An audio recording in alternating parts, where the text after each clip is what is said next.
welcome to Hardcast, the hidden sect that specializes in reviewing Valiant. So this week we're reviewing Archer and Armstrong, Volume 1. Joining me as usual is Chris. Hello. Alright, Chris. Well, as per usual, just your immediate thoughts. I believe you just finished reading it? Yeah, just today. I finished reading it today. So just the people who have listened to the previous podcast, I wasn't really a big fan of Armstrong. I had met him in the Valiant, and he was I was very annoyed by his presence in the comic. So when I found out that I was supposed to read Archer and Armstrong next, I wasn't very happy.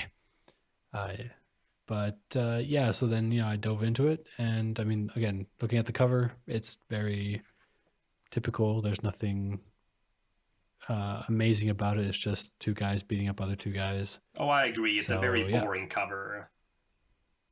Yeah, it's just, a typical superhero cover, really. For a very typical superhero book. No, I'm joking. It's actually pretty interesting, I gotta say. The history combination was, especially for me, very interesting. But I do think it went a little bit too far at times. Oh, now there's too much history? It's not that there's too much history. It's just that you'll see when I get to it. But yeah, I was pleasantly surprised that it started off in the past again. I'm guessing, so this guy lying there is Gilad, my favorite character. And those are his two brothers. And so then what's his name? Ivan then starts this kind of Ivar, that's the one. Starts this doomsday device that is the boon, and basically destroys the world. And apparently is like a part of the Bible. I didn't really look it up to see if that's the actual quote, because it kind of sounds really weird. I don't remember that from my Bible studies. That all flesh died that moved upon the earth. I don't know. But then for some reason there's this fascination with Tuesday in the comic. I don't know if that's going to have some relevance later on, but within this volume there was nothing. So we see this kind of very fat, I'm assuming, American couple and their son looking at what seems to be a Christian theme park. They exist. What, really? Well, not this one in particular, because they want to avoid, libel and stuff like that. Yeah, of course. But there are such things like Christian natural history museums and the like. Yeah, but do they have dinosaurs? Do they have dinosaurs there? Because they. Yeah. I thought Christians didn't believe in dinosaurs. So they believe in dinosaurs because they find they believe in the fossils they found, but they don't believe that they're before man. Okay, so like cavemen and men. Okay, all right. That's why she points out with the kids saying no, I want to ride dinosaurs like they did in caveman times. Yeah. You can do your educational rides after second lunch. Right. Yeah, second lunch. Yeah. I mean, I'm gonna move past that whole family and what I felt about them, because they weren't really an integral part. But yeah, then we get shoved into a Noah's Ark, and I guess Archer here is being attacked by loads of guys and girls, and he's defeating them all very easily. And then his very Christian parents tell him how amazing he is and that he has to go on a God's mission. So yeah, it seems like some sort of yeah. Yeah, no, I'm just curious what you thought about the whole concept with the text popping up. Right. Well, I talked about it later or I wrote down notes about it later. At first it was a little bit distracting. I was kind of wondering what is this? Because I mean, I didn't understand what a savate was or whatever. I didn't understand it was just a type of kick. But when he started using Krav Maga, then I understood that they were kind of saying what the moves were that he was using. Or the capoeira. I knew those two as fighting styles, so I was like, oh, okay, so he's using different fighting styles, and it's kind of registering them and telling us about it. And it was kind of interesting then as it went on, and I started realizing that he had this connection with the past, or whatever this entity that they're talking about. This kind of like a database of all recorded history, that he has this connection to it, that I understood what it actually was. I thought it was more like a reader thing, like to tell the reader, okay, this is what he's doing right now. But he is actually literally downloading something off the internet or off this entity to become, or to fight. It's actually pretty interesting. I love the concept behind it. And generally I do like Archer as a character. I mean, the very devout Christian who believes exactly what his parents tell him. And then, he, as the first volume goes on, we, of course, right away at the middle there, when he says goodbye to his, special friend, can't call her girlfriend because that's not what they're allowed to have. Well, no, I mean, there's like siblings, foster siblings, so. Yeah, but I mean, they're not blood related, so. Not related by blood, baby. I mean, they're going to get together at some point. I know. So, yeah, we get a little bit of a hint that the world isn't as clean as he believes it is, and that there are troubles and stuff like that. So he goes out and goes to Manhattan, and we get the typical kind of like, fish out of water kind of views on Manhattan, like our normal stuff. Like, he's basically describing probably 90% of the readership with all his things, like, the people who keep on looking at their phones and just, look up.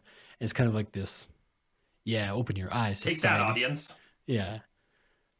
But, so then he gets into a bar fight and meets Armstrong, who's a bouncer at the bar. And again, here, like, he's a little bit disgusting. He's drunk. He throws up on a guy. But he can get serious at times, I guess. Archer believes that he's the Antichrist, so he attacks him. And then these three guys come in and smoke them out and capture them. We find out that they're part of a sect, and that he's been dropping a lot of hints that he's immortal, that he's been living for a long time. And then Archer goes out and finds the 1%ers who this is the point where I was talking about before, where it's getting a little bit too much. And with this, it was still okay, but there's something in the fourth volume that was the jumping of the shark for me. I know what you're referring to. Yeah, you know what you're referring to, yeah. So with the 1%ers, they really buttered the bread hard, with this whole thing. This whole, like, greed is not just good, greed is godly. It's just like, oh boy. Now, they have great lines. It appears young Archer has downsized a significant portion of our security force. Capital. Yeah. We can replace them with temporary workers with no benefits, then pocket their pension contributions. Right, that's a quote that I wanted to say. It's just...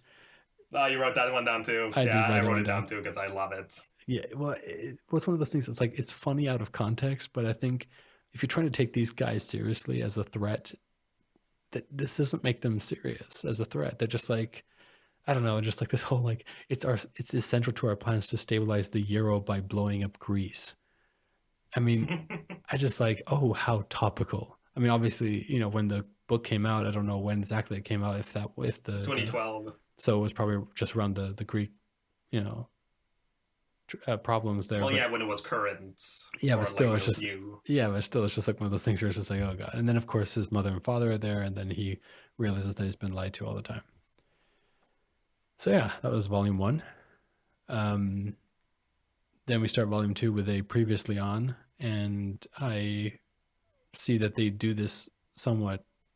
Like they did in the third volume as well, and like very shortly. And then the fourth time they actually did it really, really well. They actually like joked about it, but I'll get to that when we start the fourth volume. But so then he starts fighting the 1%ers and kills some of the security guards, as you mentioned. And Armstrong kind of gets out of his prison by finding out where his satchel is. Cool scene. Huh? Yeah, it's a pretty cool scene, I think. Yeah, it's kind of, well, I mean, I mean, it's nothing special about super strength, but I don't know. It looks really nice, that panel. yeah, it does. I mean, it's kind of weird because I'm not sure about his size because or maybe it's just the art, but in that panel where he pulls his arms down to rip off the chains, it just looks so like he's kind of hulking out. But Rather but than just sometimes, a large human. yeah, it kind of looks weird, but yeah, that's just me. And again, a little bit of it looks kind of good because when he does get his satchel, this is something I liked about the character, that he didn't take the gold. You know what I mean? Because he was like in there, and I feel like he could have snatched a couple of bars of gold and put it into his satchel just to be, a little bit assholey, but he was kind of nice. So yeah, I kind of like that about him. Still doesn't make him a good character, or for me, not a character that I enjoy. So yeah, then the 1%ers are trying to sacrifice a virgin. Obviously, it has to be a virgin, while Obi or Archer here has a vision of what I assumed was God, because I guess that's kind of what they were going for. But then at the end of Volume 4, we realize that it's actually Evak. Yeah. Ivan. Ivar. That's the one. Ivar. So yeah, we meet. So he explains a little bit about that Armstrong is actually a good guy, and he should be, they should trust him and stuff like that. So yeah, then Armstrong comes jumping in to save him, and he's already saved himself. They grab a piece of the boon, and they go off to Italy. And this is another part where it gets kind of, I feel a little bit too much with the joking around about the past stuff, where he kind of talks about all the stuff that he's done in the city. I mean, again, maybe it's just a preconceived notion that I just don't like Armstrong. Like, I don't want to like him. So everything he does that annoys me just a little bit, I really want to like go in on. So now that he's talking about how he got laid in that alleyway during Napoleon's occupation, and how he was the model for Moses, all that kind of stuff is just like, okay, yeah, fine. And then he gets shot, which is a good shot. Well, again, it's what you do when you have a character like, him or Wolverine or Bloodshot. Yeah, you kill them all. If they can get shot and mutilated without any permanent damage, you do it. Yeah, of course.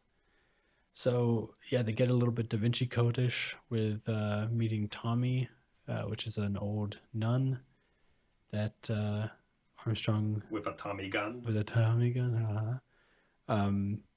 Also, they mentioned the Da Vinci Code, which is funny because the volume is called the Michelangelo Code. Yeah.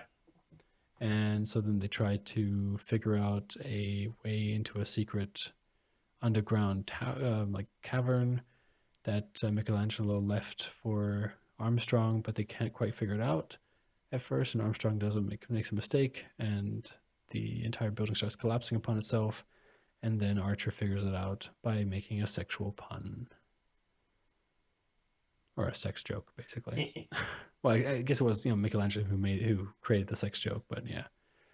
So then we get some nunjas, I guess they called it. Nunjas. And so then, a little bit of comedic wah-wah moment at the end, we should continue this later. That's probably a good idea. But I'm the one who was right. No, I am. Ha ha ha ha. It's like you're obviously like, this is cue laughter, fade to black commercials. And then we start volume 3. So we meet this girl who's hanging on there. We see a bow or a what's it called? I don't know what it's called in English and German. It's an Armbrust. Crossbow. Yeah, crossbow. That's the one. Saying that it's given your name, girl. I was like, wait, is this person supposed to be Crossbow or something like that? But then I guess it's just because she's, it's Mary Maria. So she's also an archer. Yeah. So yeah, that's probably what the point there was. So there's a little bit of a fight scene where little Christian boy doesn't want to hurt women, or especially women of cloth. And yeah, so he sees that a nun or a nunja has been killed by arrows, so he knows that someone else is in there. They try to find what they're looking for. Armstrong gets drunk, of course, when everyone else is doing important things. And then of course Archer gets kind of pissed at him because he makes some nasty comments to Tommy and leaves, and then he finds Mary Maria, that's one. And she still, of course, believes that he's still part of the sect and that everything's going great, and then shoots Armstrong in the eyes, which is awesome because I like seeing him suffer. And yeah, so then they keep on talking about their little, like, how they don't agree about stuff, and she ends up getting the satchel away from Armstrong, which means that now she has one of the pieces of the boon, which she's now bringing back to her family. And then comes the jumping of the shark moment. Nazi monks. Oh yeah.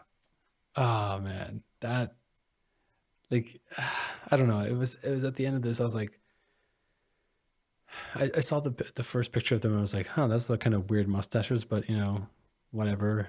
A lot of, especially in like Asian countries, some people still wear those kind of mustaches. So I was just like, okay, well, they're, Asians. Maybe they have those mustaches. But then I saw the swastikas in the last panel and I was like, oh God. So yeah, so this is where it's getting kind of ridiculous for me. I mean, they're talking a lot about all the history, and it's just kind of like too much. There's the Nazi monks that still talk in a German accent and can do ninjutsu. And then there's like the 1%ers who worship a god of greed and need to sacrifice virgins. And, all this Illuminati and Freemasonry and all that kind of stuff, it kind of sounds like a conspiracy theorist's wet dream. And, it is. I mean, that's the whole point. Yeah, I know, but it's just kind of like, I don't know. It's just one of those things where it's exhausting because everything's always a conspiracy. There's nothing's ever face value. It's always someone behind it or something. And they try to explain it with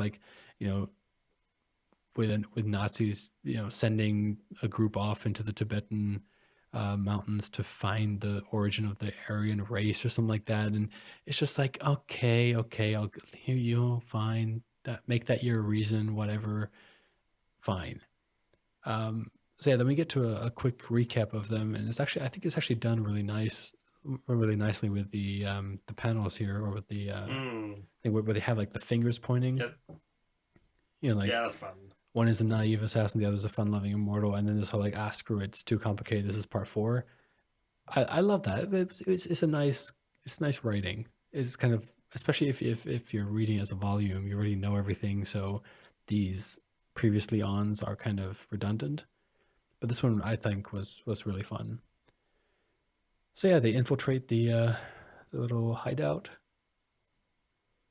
We find out that it has something to do with the geomancers, because that little symbol has to do with the geomancers that they open up. And some more fighting ensues, especially now with the Nazi monks doing ninjutsu. And it seems that they also have this this connection that's not explained yet, but is soon, connection to this force that has all the information of the world. I guess it's just some sort of internet thing. Or was it called the axis of the Akashic? The Akashic record. The Akashic record, that's the one, yeah.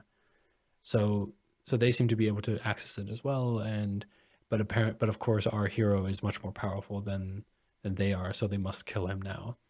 And then of course Maria comes in to save them with an electricity gun that she doesn't really explain, but it's too late, and Archer's father has turned on the Boone device, and then he sees what actually happens. He just believes that it will make him immortal, but he doesn't understand the cost, and the cost is the death of everyone around.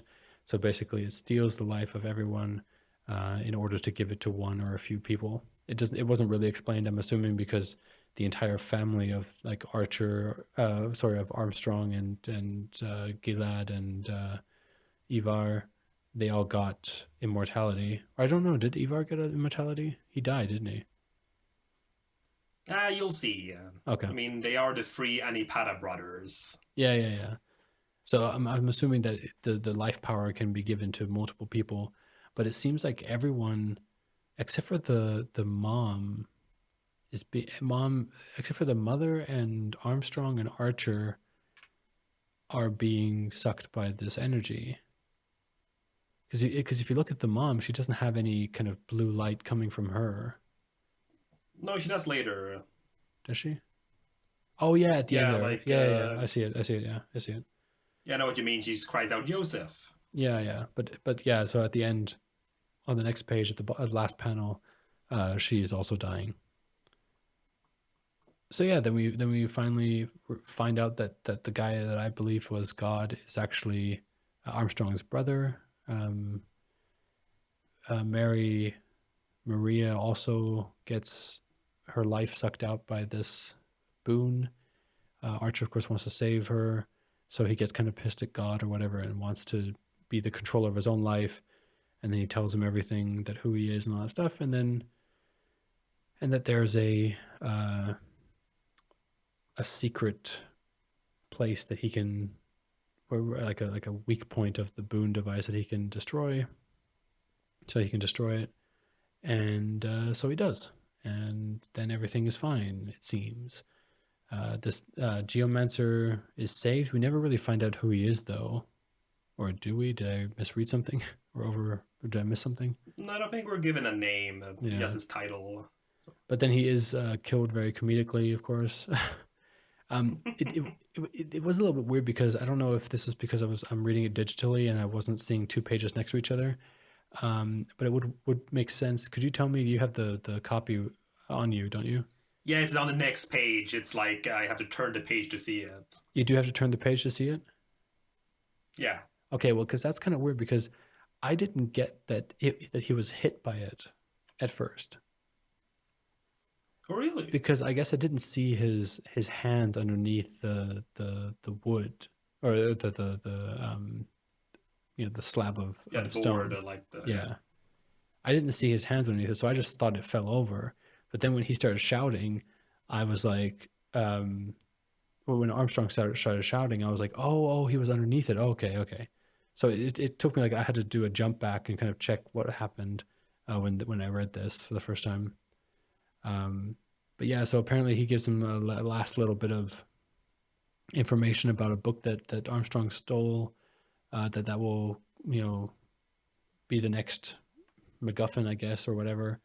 And then Armstrong lets Archer know that now there's some sort of entity coming after them because they killed a geomancer, even though it was an accident.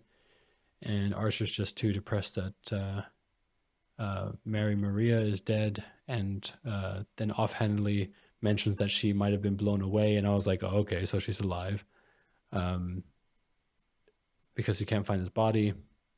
And then we come to the last page, and then we see Mary Maria walking in the snow with the eyes rolled back, which looks like more like a zombie or something like that, but we'll probably find out in the next issue. All right, and that was Volume 1. All right.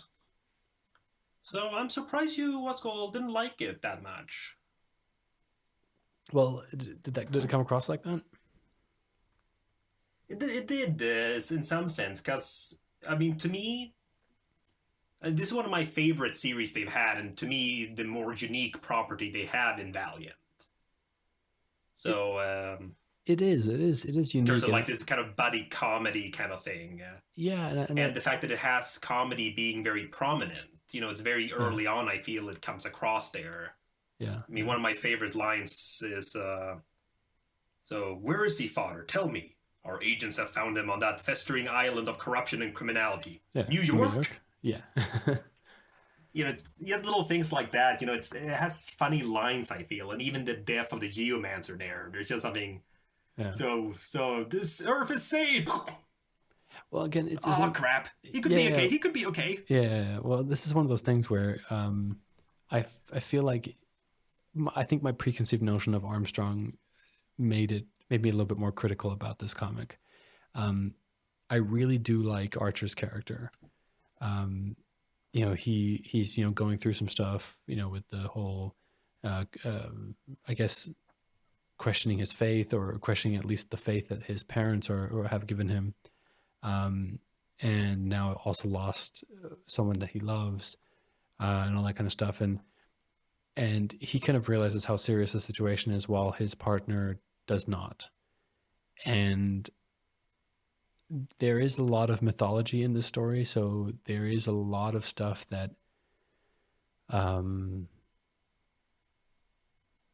it could continue very well, that there would be a lot of things that they could still bring up that will make the history of these characters, and especially of Armstrong, very, very interesting. So never at any point during this volume would I have said, all right, I wouldn't get the next issue. Okay, so you were curious about what was going on. Right, I was curious. I mean, there were a couple of cringe moments, kind of a couple of moments where I was just like, oh God, this is getting too much with the Nazi monks and the one percenters and all these conspiracy theories that are, of course, true, because in these kind of stories, every conspiracy theory is true. So, yeah, but That's what I like about this, the exaggeration of it. Because, yeah, of course, it's very common to have conspiracies be true in, fiction. Because, it's interesting. But here they make everything. And to me, that's kind of like the whole joke. And I like it. You know what I mean? If it had been something like another series where it started off with a conspiracy, it was all focused on this one. And then they're like, oh, and this one too. And this one. Like, oh, now it's getting a little much. Yeah. But like here it was like immediately telling you like, yeah, everything is. Like, oh, Jesus Christ, this is hilarious. Yeah, I guess. I mean, I don't know. I mean, looking at the other comics that we've read so far, they were all pretty serious. I mean, I'm not saying that they were serious. They weren't like, the Killing Joke series or anything like that. But they were still somewhat serious. And then going to something that was completely comical, was a kind of a bit of a shift. And I mean, I do enjoy it. I mean, I'm looking forward to reading the second volume. Well, you will. Your favorite character will be there. Yes. I mean, he warns him there too at the end, one of the last pages. Wait, really? So, you have no choice. My death will unleash him, the fist and steel of the geomancers. He will not rest until he has avenged me. So is that Gilad then? Gilad? Yeah, he's the fist and steel. Oh, because I thought it was gonna. So wait, so Gilad is coming after his own brother? Well, he's coming after Archer because Archer's technically the murderer. Right. Since he broke the boon and it fell. Okay, yeah. Huh. That's interesting. Okay, so this makes it interesting now, because I thought they were talking about the eternal villain, the eternal enemy. The immortal enemy. The immortal enemy. I can never remember the goddamn names. Well, why would he care? I mean, he wants to kill the geomancers. He'd probably give Archer a pat on the back. Exactly. So I was kind of wondering what was going on about this, but yeah. Yeah. So again, it was really interesting, and I really look forward to the next issue or the next volume. All right. Yeah. No. Definitely. So that's I guess Armstrong was the divisive concept here then, along with the. I guess you just weren't like expecting the more silly nature of it. No, I wasn't. No. So, but what I mean, you remember you read Quantum and Woody before, which came out later. Yeah. So which also had kind of this whole like superheroes, but with this comedic edge. Yeah. Which one did you think did it better in a sense of like a book? Like not necessarily. I think you liked the Archer and Armstrong better in terms of like it still had the history portion and all that stuff. Yeah. But like comedy wise, did it feel like more natural in Quantum and Woody? It felt more natural, I think, here in Archer and Armstrong. I mean, with Quantum and Woody, to be honest, I haven't really. Um, I haven't read it for so long. I mean, I read it like some last summer, so it's been almost a year now that I haven't read it yet. So I can't remember exactly how I felt with it, or felt about it. So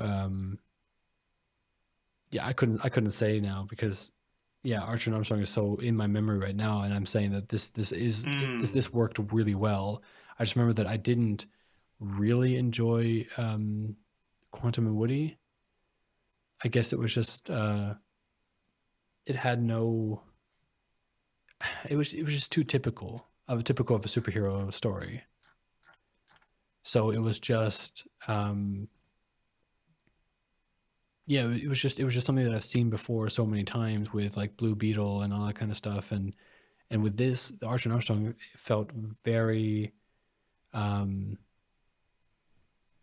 much more fresh, at least from my standpoint, because this kind of dynamic is something that I haven't seen before in any of the comics that I've read, but that also might be because I don't read buddy comedy comics. Well, I don't think there's too many in that sense. I mean, there are a couple of like duo comics, but they're usually crossovers in that sense. At least, amongst like the big two kind of like superhero stuff. Yeah. Like, I believe one popular one was Deadpool and Cable, which has, in a sense, has a similar dynamic. Yeah, Which like the will fun-loving character and the super serious one. which will come up But the in difference Deadpool here, 2. of course, being the body type. Hmm? Which will be coming in Deadpool 2. Yeah, if they get it across, then I mean, it's also jokey. It's hard to know what's going to be planned. Yeah, well, I mean, they did. So, but it definitely would be the best approach, and giving him a straight man to work from would be great. So, but that's what I mean. I don't think there's too many. I mean, a big thing was, which I remember reading, listening to a podcast. I believe it was Valiant Central. I believe they actually had an interview with Fred Van Lente, the writer. Mm-hmm. So of Archer and Armstrong. And apparently the reason he was hired was because he had basically already done Archer and Armstrong in Marvel with the Incredible Hercules. I have So we're never read an Incredible Hercules. yeah, I've read a little of him in like old these like old black and white big volumes. So like when he was an Avenger and stuff. Yeah. But basically, it was basically the same dynamic as Archer and Armstrong. Like Hercules teamed up with this teenage boy. Mm-hmm. And yeah, and Hercules is kind of like Armstrong. This kind of like, oh, I love life, So like, oh, I'll show you how to have a good time, young kid. No, I don't want to, sir. So, and even better, it was the same artist as well, Clayton Henry. Oh, that's cool. So basically, I mean, again, they were all aware. He wasn't aware of the comic, though apparently his editor had told him about it. Like the original one from the 90s. Yeah. So, but apparently they said, like, yeah, we kind of wanted something in this style. Okay, I don't know what you're talking about, but, I'll do it. So that's kind of the thing there, it's, I guess they kind of had in a sense, a modern take on it already, and then took the same character, the same people who worked on that one. I don't know, I just think it's kind of a neat little behind-the-scenes thing. Yeah, that is pretty cool. But the artist didn't change between Volume 3 and Volume 4, did it? Sorry, issue 3. Because I felt like the first page... The covers did. Yeah, okay, that must have been it then. Yeah, the cover was a little bit different, so I thought that it might have changed. Speaking of which, my favorite one is the second one. The cover? Yeah, I think if they started with that one for the first cover, it would have been a lot better. Yeah, let me see. I need to find it. Yeah, I think that would have been a better one. But it's just more, I mean, especially if you don't know at all, if you never heard of Valiant, it's just rebooted. Yeah. You see issue 1 and you see that. Like, the hell is this? Exactly. I mean, it's such a... And I think it sets the tone too, you know? Like this doesn't look serious. The actual one they used looks serious. Right, right. You know, you don't really know who they are, but like, okay, you know, some guys beating up. The only one out of place is Armstrong because he doesn't look, that generic in that sense. You know, it's Yeah. like, okay, like this like looks like a homeless man. Why is he on the cover? Right, right. But this cover here is like, okay, I've got a guy with lots of beers drinking, shit ton of arrows in his back, and the guy who I'm assuming shot the arrows looking perplexed. Right. Like it to me it just breaks like what the hell is this? Right, right. And it showcases everything there. I feel I don't know. I just feel like that's such a beautiful cover. It is. It is much better than the actual first one that they used. For exactly the same reasons that you already gave. I can't really add anything to it. Only thing I think is interesting is that there's like it seems like that Armstrong has like a target pin on his bag, and it wasn't hit. I feel like That's a fun idea. I was just thinking like, man, why wasn't that hit? Like why couldn't Archer? I never noticed that. Yeah, why couldn't Archer hit the target? Maybe it's some foreshadowing for the future. I don't know. But yeah, definitely this was the better cover. So, but like another question though, and this is something that might be brought up more as a concern later. But the question or not question, but the opinion regarding Archer's power level or like his power. Yeah. So I mean, you said you kind of liked the idea that he could kind of like, you know, take information from this what was it called now the record. Oh yeah, the archaic record or something like that. Yeah. So, but it's also mentioned that he can like learn any skill by observing. Yeah. So is that a little too powerful if he can just like a bit like Taskmaster from Marvel? He can just learn anything by observing. But is that a little too much for a hero character? I don't know. I feel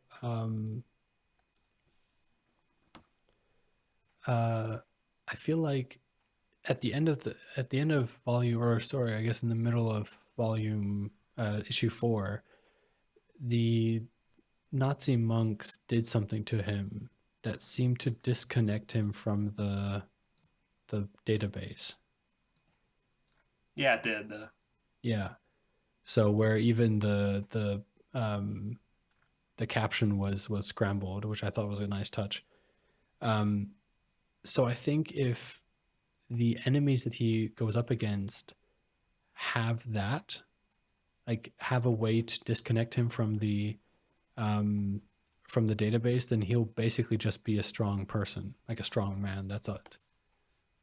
And but without like the skill. Yeah, so it might be interesting if maybe that they do something a little bit more permanent with it. Like this is kind of his kryptonite in that sense, that they can stop him with it. If people can find out how to do this, then they are pretty much unstoppable against him. And I think this might be an interesting thing, of course, if you then meet someone who has the exact same power, because then they'll just be going back and forth, kind of like the Nazi monks here, where they just they have the same power basically, and so they just kind of clash and they can't be defeated. Or even like how what's it called? How Armstrong said that when they started fighting the first time, that Archer can't hurt him and Armstrong can't hit him. Yeah, so it kind of shows how they can't really beat each other. Exactly. It's a bit of almost like an immovable object meets an unstoppable force. So except that this immovable object can't... Well, again, I love that whole thing about what happens when an immovable object hits an unstoppable force hits an immovable object. What happens then is immeasurable heat. That's I remember that joke coming from my dad. I asked that question at the dinner table one time, and my dad, without even flinching, gave that answer, and I was just so stunned by it. I was just like, "What? That makes so much sense." But I think as well as the sciencey one. yeah. But I am looking forward to see how they continue with this, because the power so far, we don't know much about it, so I can't give my opinion on it completely yet. I can't say if it is OP or not. So far, he has been put into, he hasn't been constantly fighting like big bad guys with these powers. And the first time he actually comes up to someone that are a little bit more powerful, he completely fails. The only way that he didn't die there was because of the help of someone else. So far, he's been, showing his intelligence. He's been showing other skills than just fighting, just be able to take stuff off the database. The database does kind of feel like it could become a Deus Ex Machina a lot, or very quickly, because that he knows exactly. So like he's in a dungeon somewhere. Okay, I'll just download the lock picking skill, that kind of stuff. And so we kind of have to see what the limitations are of this skill. But again, I didn't have a like one of those gut feelings of, oh God, this is going to be horrible. Like with a lot of other characters. So yeah, so I'm looking. It's not like you were mentioning regarding Bloodshot in terms of, can he be beaten? Right. With him, I totally believe that he can be beaten, because even when like the building was collapsing, he was scared because he's not immortal. He could die at any time. Like if someone shoots him, he's dead. So he does have, even though he has this amazing power, he can't stop a bullet, or maybe he can, but that's the idea there, is that he is vulnerable to a well-placed attack. Just like you saw these monks, we can assume that they have the same power that Archer does, but all three of them got defeated by a girl with a laser gun, or with an electrical gun. So obviously, just because they have this power doesn't make them all powerful. They just have a power that they need to learn how to use, but still be aware of their surroundings and be smart and have other skills than just this download capability. So yeah, okay. No, it's just because you'll see later in the later volumes when it's expanded upon. Okay. So I didn't consider that. I think this was one of those issues where, because I've read further ahead, yeah, I kind of like have like more aware of other stuff. But you're right, like reading through just the first volume, there's definitely nothing to indicate anything else. So, yep. But that's all right. So, also, now there isn't any like official like there's no release date or anything. But this is also another property they'd like to make into a movie. Okay. So does it also feel like something that could work based on what you've seen here? I think maybe. I think if they go the Da Vinci Code route, this might be with comedy, or with comedy. I think it would be kind of interesting to kind of put a little bit more puzzles into it. Because right now it was a very simple puzzle. It was just literally the one puzzle that they had to do. They just had to do that one thing. I think if they would make it a little bit more intricate about more of this whole history thing, and kind of make it kind of like a, because this is the theory that I've been having about all these superhero movies that have been coming out, and the reason why people aren't getting tired of them is because they're not just superhero movies. They're like superhero spy movies, they're superhero war movies, they're superhero, action movies, which was the normal ones, or they're superhero magic movies, they're superhero fantasy movies. Fantasy movies. Yeah, so they're always, they're not just superhero movies anymore like they used to be. They have some sort of second, part of it, and usually it's a superhero and action second movie. Genre. Yeah, so usually like with Iron Man and stuff like that, they have these superhero action movie is the typical one. But then if we saw the Marvel Cinematic Universe kind of expand, we saw there's more stuff like the Captain America with the superhero war movie, and then the superhero spy movie with Captain America 2, and then we even had a superhero heist film with Ant-Man. And then of course the superhero fantasy with all the Thor movies. So I think this could be a superhero mystery movie. So you kind of have to push a little bit. Point. Yeah, no, continue. So the idea is then, you kind of push so you say, yeah, they're superheroes, they have this whole superhero thing, but there is still that conspiracy theory stuff behind it. Maybe, put it together into one thing, maybe not push the 1% thing because we've kind of forgotten about that already. Oh yeah, that's definitely might be a good idea too, or figure out some other way of incorporating it because it is dated. Yeah, but like having like maybe not multiple conspiracy theories or whatever, but maybe have everything controlled by the Illuminati or the Freemasons or something like that, and have them, follow some clues that Michelangelo set. Have flashbacks to Armstrong and Michelangelo hanging out and hitting on chicks. That's something I wish would have been in the. Yeah, that's something I wish would have been in the comic itself too. Yeah, that would be fun. It's one thing I mean, it is kind of fun with the mentioning it offhand. Yeah. So, but it's like, definitely for the movie, definitely go back and forth with flashbacks. Yes.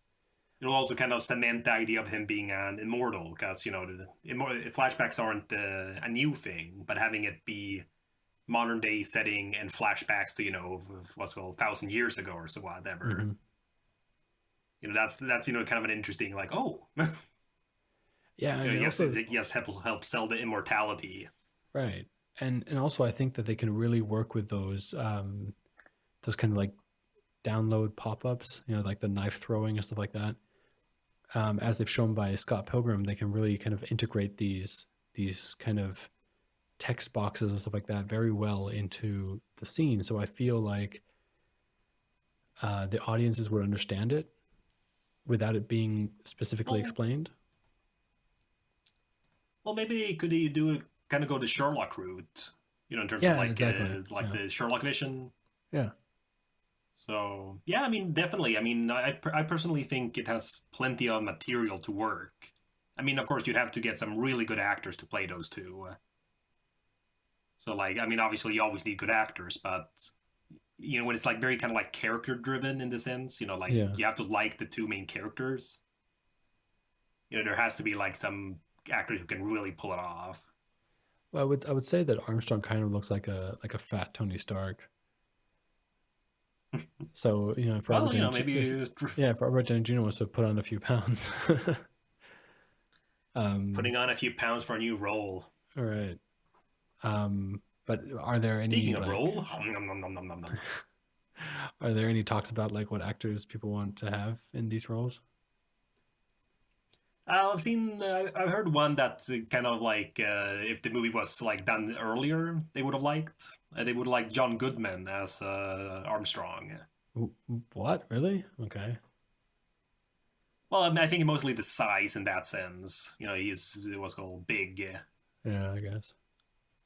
So, but I think it could work. I'm not sure about it wouldn't be the typical performance he does. No. So, but he's too old for that now. But even then, what's called for the most part, he's like clothed in these heavy, this big trench coat and scarf and all that, all the like. Yeah. So it's an easy thing to cheat, if you only get some guy who's kind of average big. Yeah. So though there will be some nude scenes later, so you'll have to figure out how to do that. Well, I mean, with the stuff that we've done or people have done nowadays with CGI, I'm pretty sure that they'll find a way. So yeah, no, it's just sorry. I'm just thinking of those nude scenes now and laughing. It's kind of yeah, Humphrey, we do kind of get distracted when we think about nude scenes. Yep. I was just watching 300 Rise of Empire, and yeah, there's some pretty good scenes there. All right. Yeah. But yeah, so I think that's about it. All right. What's called? So you're looking forward to the next one, as you can see at the back too. I think it should. I'm not sure if it's in your what's called digital version, but in mine at the very last page. So it says Archer and Armstrong, Volume 2, Wrath of the Eternal Warrior. Yes, that is what it says on mine. Yeah. Oh, it So looks like that will be Volume 2 of that. okay, and it looks like Gilad has a nice suit instead of his green hoodie. So yeah, well, you'll see some stuff about that. I think they were actually, well, we'll discuss it when we get to that volume. Right. But I think they were having issues with figuring out how to reboot his design. Oh, okay. Okay. So because that design is kind of what he had in the beginning of the original series. Okay. So what is next for me? Next time we'll be actually returning to some old comics. So we'll be actually discussing Volume 2 of Exo Manowar, Enter Ninjak. Nice. Well, that was the 4th episode of Hardcast, detailing Volume 1 of Archer and Armstrong. For more content from me and Chris, check out robotkeith.com and follow us on Twitter at Humphrey_Elm and at @the_Aquarius. Catch us